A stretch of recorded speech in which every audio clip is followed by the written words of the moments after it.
Our next storyteller is a veteran of our stage. I think this will be the 4th story that she's told with us. She says that when she's not getting lost and dehydrated in the jungle, she likes to spend her time writing and fantasizing about her next big adventure. Everyone, please welcome Kristiana Dhillon.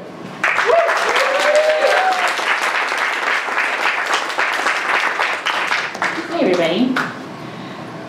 So, a few years ago, during an academic research trip to Haiti, I decided to take a weekend to make a long trek to the north of the country to visit my friend Nogues, who lives in a fishing village. Now, I'm a pretty introverted person, and I almost always travel alone. So it's kind of a big deal when I manage to make friends when I'm traveling overseas. Nogues, a local Haitian man, grew up in the village, but he'd spent probably the last decade working on a cruise ship. So I think he often felt kind of stuck between cultures. He didn't seem to have a lot of friends in the village, and oftentimes when I'd come to visit him, I'd find him holed up in his room binging on American action films. Well, this time, he seemed especially excited. "Christy, I'm so glad you came this time of year. It's mango picking season. Can you climb trees?" "Oh, yeah," I said, thinking back to climbing my parents' 10-foot apple tree as a kid. "Great! We will hike to the best trees." So that afternoon, we hiked behind the village along a cliff overlooking the ocean. And when we approached some trees, Nogues pointed to one and indicated that I should climb to the first branch. So I looked up and noted that the closest branch was about 15 feet above my head. How? "I thought you said you could climb trees." "Well, I mean, yeah, but it's not climbable." Nogues shook his head and shimmied up the trunk.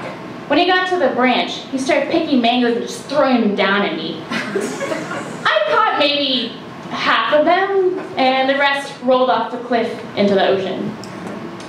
So that night, when we got home, and with considerably less mangoes than planned, Nogues had another idea. "We can go spearfishing tomorrow." "Whoa, really?" "Yeah, I used to be really good at it when I was a kid." Can you swim in the ocean?" "Well, duh, I am from California." I mean, usually I have a surfboard and a wetsuit, but I didn't think that needed explaining.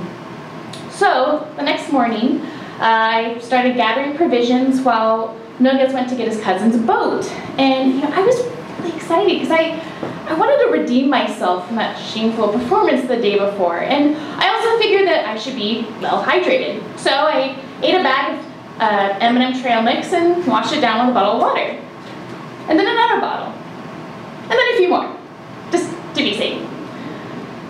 So Nogues and I walked to the pier, and he waded into the water and bypassed the large wooden water taxis and came upon this tiny plastic dinghy the size of a bumper car.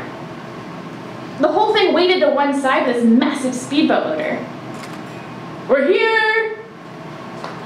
I looked at Nogues, who easily stands above 6 feet tall, as he held onto the tiny boat in one hand and the spear gun in the other. I bent down at my sack of provisions. "We're going spearfishing in that?" 10 minutes later, as we sped across the Caribbean Sea, our boat crashing into wakes caused by giant other massive boats, I started wondering what I'd gotten myself into.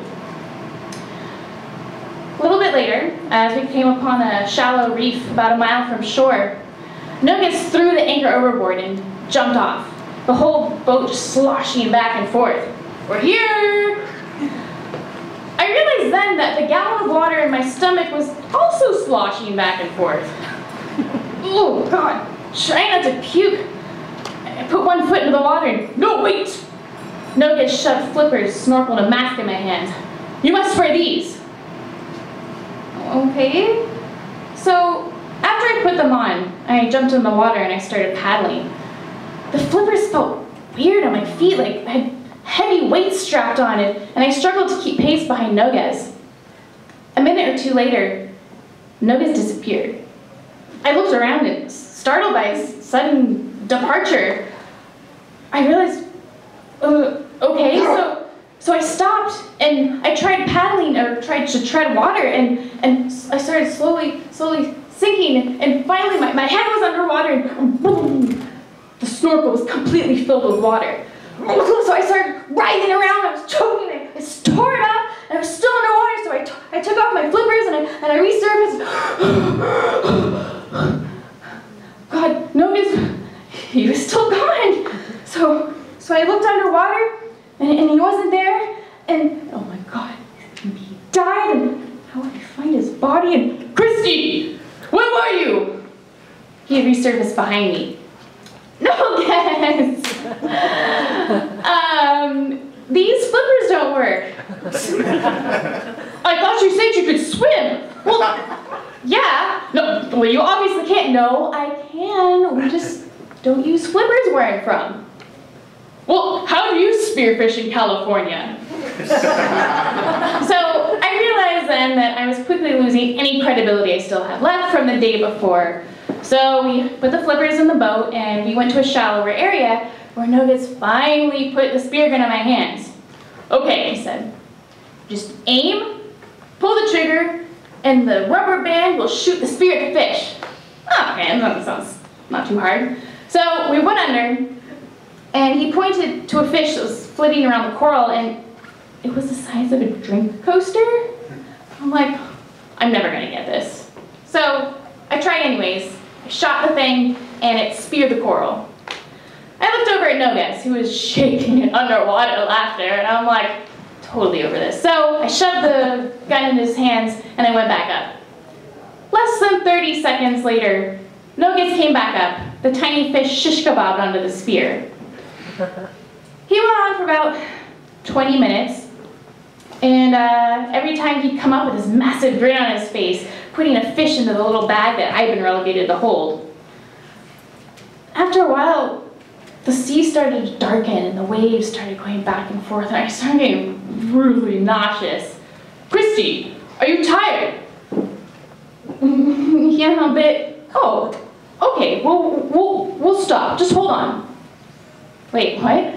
I totally expected Nogus to, pressure me to keep going, but before I knew it, he placed my hands on his shoulders, and we were off, him sending powerful kicks through the water, as I glided behind him like a superhero cape.